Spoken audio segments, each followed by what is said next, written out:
महाराज जी अभिषेक क्यों करना चाहिए? और उसके बाद में एक पूरक प्रश्न भी है। पूरे पूछ लो। वो ऐसा सुना था कि दिन भर जो भगवान की प्रतिमा है उसके सामने जो भक्ति सब करते मंत्र बोलते हैं तो वो प्रतिमा ग्रहण करती है, और जब सुबह अभिषेक होता है तब ऊर्जा, वो मंत्र ऊर्जा स्वरूप निकलते हैं। ऐसा होता है? कैसा है काका जी? देखो, एक पाषाण को हम लाते हैं और उसमें मंत्र लिखे जाते हैं ना, तो ऐसा ना पाषाण ही भगवान नहीं बनता है। लाने वाले का, क्रिया करने वाले का, कराने वाले का, देखने वाली समाज की, सबकी नजरों में वो पाषाण भगवान रूप हो जाता है। और होता ही नहीं है, हमें विश्वास भी हो जाता है कि अब ये पाषाण नहीं रह गया, भगवान रह गया। तो इसका मतलब कहीं ना कहीं मंत्रों में ताकत है।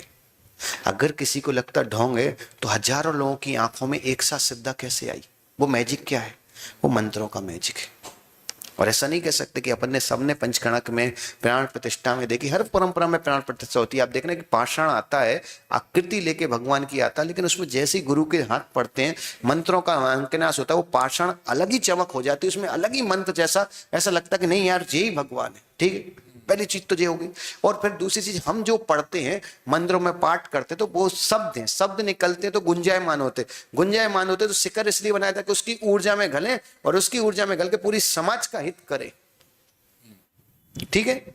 तीसरी चीज कि भगवान का अभिषेक क्यों करना चाहिए? भगवान का अभिषेक इसलिए करते कि वो एक, आप क्षण पकड़ के देखो, जब हम भगवान के ऊपर जल की धारा छोड़ते हैं ना, आप ऐसा ना, केवल कलश से जल की धारा नहीं छूटती है, हमारी आत्मा में एक आनंद की धारा छूटती है, और वो आनंद हमें वहीं मिलता है। एक दो सिस्टम आप जीवन में याद रखो, कभी नगर में मुनिराज हो तो प्रतिदिन आहार दो, और नगर में जिनालय तो प्रतिदिन अभिषेक करो। ये दो क्रियाएं ऐसी है कि तुम्हें अंदर आत्मा से आनंद देती हैं। और एक चीज बताऊं ना, अभिषेक करने से भगवान को तो कोई प्रॉफिट नहीं होता है, पर याद रखना, जैसे जैसे भगवान के ऊपर जल की धारा जाती है ना, वैसे वैसे हमारे पाप के ऊपर उनके गंधोदक की धारा पड़ती है, और हमारे पाप कटना शुरू हो जाते हैं और पुण्य का विकास फैलना शुरू हो जाता है। अभिषेक करने वाले व्यक्ति को नियम से वज्र का शरीर, नियम से किसी न किसी पर्याय में इतना मजबूत शरीर मिलता है, और ऐसा कीर्ति मिलती है। अभिषेक का प्रभाव है।